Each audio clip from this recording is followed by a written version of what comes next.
Hello dears, welcome back to our YouTube channel. 2025 തീരാൻ പോവുകയാണ്. 2025 ക്രിസ്മസിങ് അടുത്തു. നമ്മുടെ ക്രിസ്മസ് ഡെക്കറേഷൻ്റെ സാധനങ്ങളൊക്കെ വെച്ചേക്കുന്ന ആ റാക്ക് അരിച്ചപ്പോൾ ആദ്യം എനിക്ക് കിട്ടിയത് ക്രിസ്മസ് ട്രീ ആണ് കേട്ടോ. അതുകൊണ്ട് തന്നെ ഇത്തവണ ഞാൻ ആദ്യം ട്രീയിൽ നിന്നാണ് സ്റ്റാർട്ട് ചെയ്തത്. എല്ലാ പ്രാവശ്യത്തെ പോലെയും ഇത്തവണയും ഞാനൊരു പുൽക്കൂടൊക്കെ ഉണ്ടാക്കി. പുൽക്കൂട് ഉണ്ടാക്കാനായിട്ട് തുടങ്ങിയപ്പോൾ ആദ്യം കൈ തടഞ്ഞത് ഈ ഒരു തെർമോക്കോളും ഈ ഒരു കിളിക്കൂടുമാണ് കേട്ടോ. നമ്മൾ യൂട്യൂബിൽ ആദ്യമായിട്ട് ക്രിസ്മസ് പുൽക്കൂട് ഉണ്ടാക്കുന്നതിൻ്റെ വീഡിയോ ഇട്ടത് ഈ കിളിക്കൂട് വെച്ചിട്ടാണ്. ഈ കിളിക്കൂടല്ല, അത് വേറൊരു കിളിക്കൂടായിരുന്നു. അത് വെച്ചിട്ട് ഒരു കിളിക്കൂട് വെച്ചിട്ടുള്ള പുൽക്കൂടാണ് കേട്ടോ നമ്മൾ ആദ്യം ചെയ്തിരുന്നത്. ഇത്തവണ ഈ കിളിക്കൂട് കയ്യിൽ കിട്ടിയപ്പോഴും എനിക്ക് അന്ന് ചെയ്ത ആ പുൽക്കൂടിൻ്റെ ഓർമ്മയാണ് കേട്ടോ വന്ന് പെട്ടെന്ന്.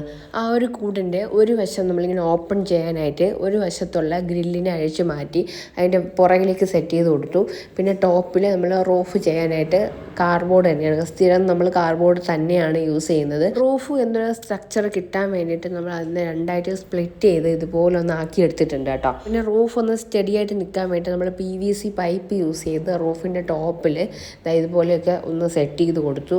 4 PVC പൈപ്പാണ് കേട്ടോ വേണ്ടിയിരുന്നത്, 3 കൈ കിട്ടിയുള്ളൂ. അപ്പോൾ ഒരു സൈഡ് നമ്മളൊരു കനം കുറഞ്ഞ ഒരു കമ്പി കൊണ്ടാണ് ഇതുപോലെ ഒന്ന് ചുറ്റി വെച്ചത്.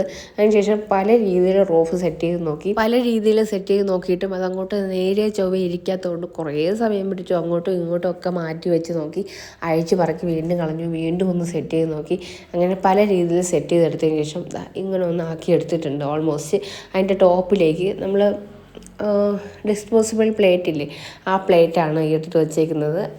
അതുകൊണ്ട് ഒരു കാർഡ്ബോർഡ് ഷീറ്റോ എന്തെങ്കിലും മതിയാവും. ജസ്റ്റ് അതിൻ്റെ മുകളിൽ ടോപ്പ് ഒന്ന് കവർ ചെയ്ത് കൊടുത്തു. അതുപോലെ എൻ്റെ ഫ്രണ്ടിലും ഇങ്ങനെയൊക്കെ ഒന്ന് സെറ്റ് ചെയ്ത് കൊടുത്തിട്ടുണ്ട് കേട്ടോ. ആദ്യം പുൽക്കൂടിനകത്ത് ആർട്ടിഫിഷ്യൽ ഗ്രാസ് വെച്ചു. പിന്നെയാണ് എൻ്റെ കയ്യിൽ ആർട്ടിഫിഷ്യൽ ഗ്രാസിൻ്റെ ഒരു വലിയ ഷീറ്റ് ഉണ്ടായിരുന്നു.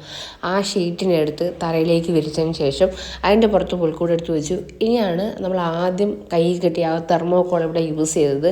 ആ സൈഡിലേക്ക് നമ്മളിങ്ങനെ പോണ്ട് പോലെ ക്രിയേറ്റ് ചെയ്യാനായിട്ട് ജസ്റ്റ് അതിൻ്റെ ആ കുഴി പോലെ നിൽക്കുന്ന ഭാഗത്ത് കുറേ ചരൽ കൊണ്ട് നിറച്ചിട്ട് അവിടെ വെള്ളം ഒഴിച്ച് പോണ്ട് പോലെ സെറ്റ് ചെയ്യാനാണ്. അപ്പോൾ അതിൻ്റെ ചുറ്റും നമ്മൾ വീണ്ടും ഗ്രാസ് വെച്ച് ഇതുപോലെ സെറ്റ് ചെയ്ത് കൊടുത്തിട്ടുണ്ട്.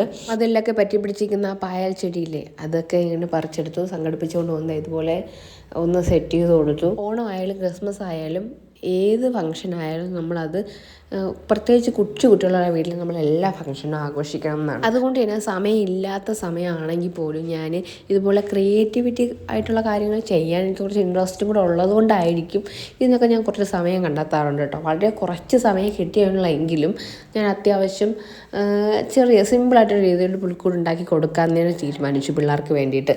അങ്ങനെ ഓൾമോസ്റ്റ് ഇത് ഇവിടെ ചെടിയൊക്കെ സെറ്റ് ചെയ്ത് കഴിഞ്ഞതിന് ശേഷം ആ പോണ്ടിനകത്ത് വെള്ളം നിറച്ചു. ശേഷം ആ പോണ്ടിനകത്തേക്ക് കുറച്ച് എവർഗ്രീൻ ടർട്ടിൽ വെയിൻ്റെ ചെടികളെല്ലാം കൂടെ ഇതുപോലെ ഒന്ന് കുത്തി നിറച്ച് വെച്ച് കൊടുത്തിട്ടുണ്ടായിരുന്നേ.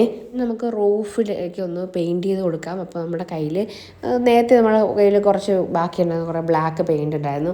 അത് ഇതുപോലെ റൂഫിലേക്ക് നന്നായിട്ട് പെയിൻറ്റ് ചെയ്ത് കൊടുത്തു. ഞാൻ പോണ്ടിൻ്റെ സെൻറ്ററിൽ കാണുന്ന പോർഷൻ ഉണ്ടല്ലോ, അത് ഞാൻ കത്തി കൊണ്ട് കുത്തി ഇളക്കി കളഞ്ഞു. ആയതുകൊണ്ടായിരിക്കാം അതിൽ നിന്ന് വെള്ളമെല്ലാം ഒലിച്ചു പോയ കേട്ടോ. പുല്ലൊട്ടുമില്ലാതെ നമ്മളതിൻ്റെ പുൽക്കൂട് എന്ന് പറയണ്ടല്ലോ എന്ന് വിചാരിച്ചാൽ ഞാൻ റോഡ് സൈഡിൽ കുറേ ഉണങ്ങിയ പുല്ല് പറിച്ചുകൊണ്ട് വന്നു ഇതുപോലെ പുൽക്കൂടിനകത്തൊക്കെ സെറ്റ് ചെയ്ത് വെച്ച് കൊടുത്തു. ഇപ്പോൾ ഓൾമോസ്റ്റ് കംപ്ലീറ്റ് ആയിട്ടുണ്ട്. സിമ്പിൾ പുൽക്കൂട് അവിടെ റെഡി ആയിട്ടുണ്ട്. ബാക്കിയുള്ള എല്ലാ സ്റ്റാച്യൂസും ഉണ്ടല്ലോ, അതൊക്കെ നമ്മൾ പെറുക്കി വെച്ച് കൊടുത്തു. ഉണ്ണിയേശു പോയിട്ട് ബാക്കിയെല്ലാം ഔസേപ്പും കന്യാമറിയവും ആട്ടിടയനും ആടുകളും പശുവും ഒട്ടകവും എല്ലാം പെറുക്കി നമ്മൾ പുൽക്കൂടിലോട്ട് വെച്ച് കൊടുത്തു.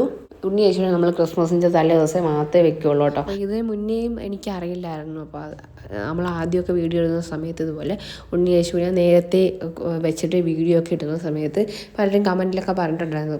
2-3 വർഷം മുന്നേ നമ്മൾ ക്രിസ്മസിൻ്റെ വീഡിയോ ഒക്കെ ഉണ്ടല്ലോ, ആ സമയത്തൊക്കെ പറഞ്ഞിട്ടുണ്ടായിരുന്നു. അപ്പോൾ അതുകൊണ്ടാണ് നമ്മളിപ്പോൾ ഇങ്ങനെ ചെയ്യുന്നത്. അപ്പോൾ നിങ്ങൾക്ക് വീഡിയോ ഇഷ്ടപ്പെട്ടിട്ടുണ്ടെങ്കിൽ പുൽക്കൂടൊക്കെ ഇഷ്ടപ്പെട്ടിട്ടുണ്ടെങ്കിൽ ലൈക്ക് ചെയ്യുക, ഷെയർ ചെയ്യുക, സബ്സ്ക്രൈബ് ചെയ്യുക. വീണ്ടും കാണാം അടുത്ത വീഡിയോയിൽ. അതുവരെയ്ക്കും ടാറ്റാ, ബൈ ബൈ.